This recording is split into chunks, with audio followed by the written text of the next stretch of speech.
Agora eu tô filmando ele. Ah, tá dormindo.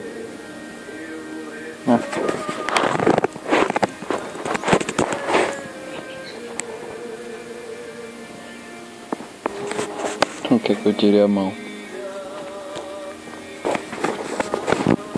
Coitado.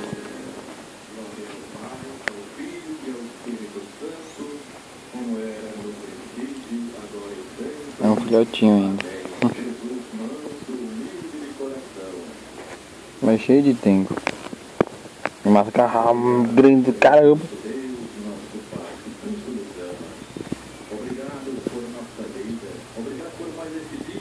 Gatinho. Pare de me arranhar. Miserável. Olha! Parece que ele escuta.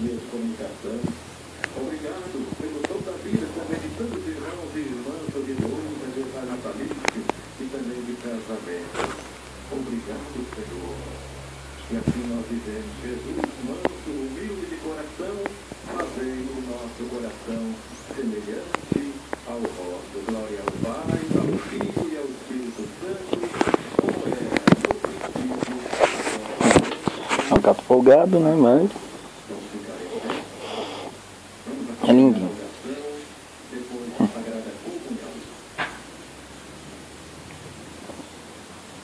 Entendi.